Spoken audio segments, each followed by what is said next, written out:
International court of criminal એવી ઈચ્છા વ્યક્ત કરી છે કે ઇઝરાયેલના પ્રેસિડેન્ટ નેતન્યાહુ, હમાસના એક બે નેતા વગેરે વિરુદ્ધ યુદ્ધ ગુનાઓ માટે ધરપકડ વોરંટ જારી કરવામાં આવે.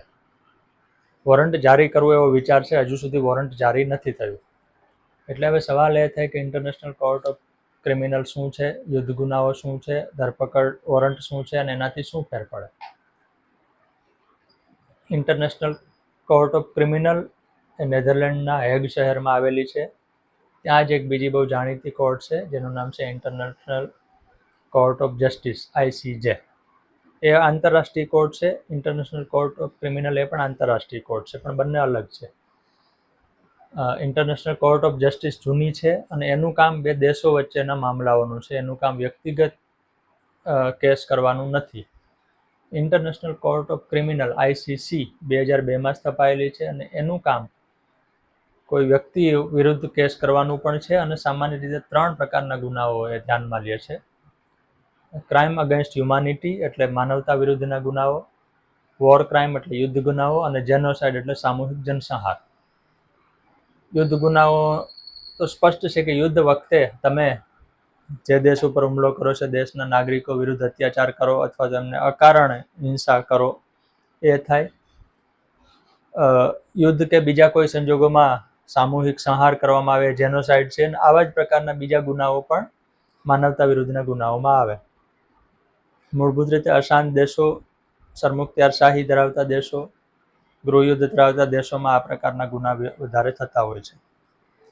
હવે સવાલ એ કે ICC વોરંટ જાહેર કરે તો નેતન્યાહુને કેટલો ફરક પડે?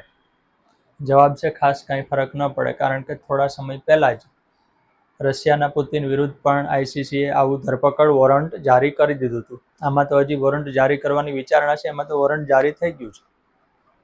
એટલે રશિયાએ કીધું કે આવા વોરંટ તો આવે ને જાય, અમને કંઈ ફરક નથી પડતો. ફરક ન પડવાના 2 કારણ છે. એક તો રશિયા ICCનું સભ્ય નથી. ICC ઇન્ટરનેશનલ કોર્ટ ઓફ ક્રિમિનલના 124 સભ્ય છે. એમાં રશિયા, અમેરિકા જેવા દેશો નથી જે સૌથી વધુ ગુનાઓ કરે છે. રશિયા નથી એટલે રશિયામાં તો પુતિનની ધરપકડનો સવાલ નથી. તો પછી પુતિનની ધરપકડ ક્યાં થઈ શકે? જે સભ્ય દેશ છે ત્યાં પુતિન જાય અને સભ્ય દેશ ઈચ્છે તો ધરપકડ કરી શકે.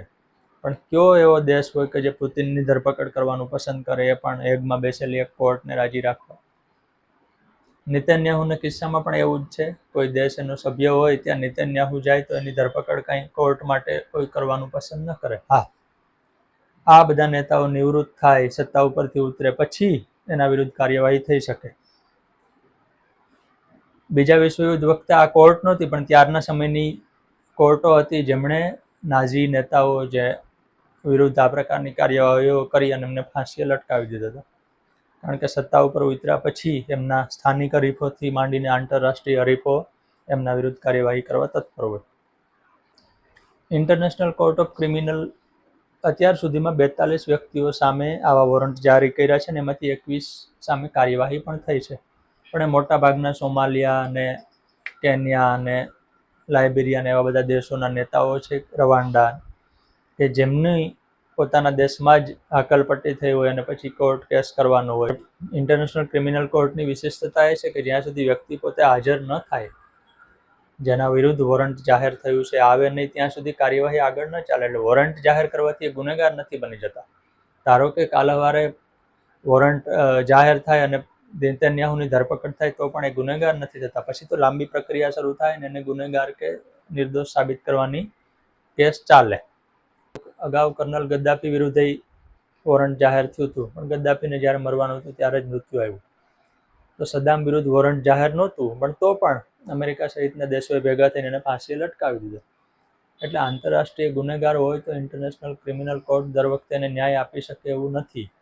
ગુનેગાર હોય તો દર વખતે એને સજા આપી શકે એવું નથી. એ આંતરરાષ્ટ્રીય સંબંધો પર નિર્ભર છે. એટલે આ વોરંટથી નેતન્યાહુને કે ઇઝરાયલને કાંઈ ફરક પડે એવું બિલકુલ નથી. ધન્યવાદ.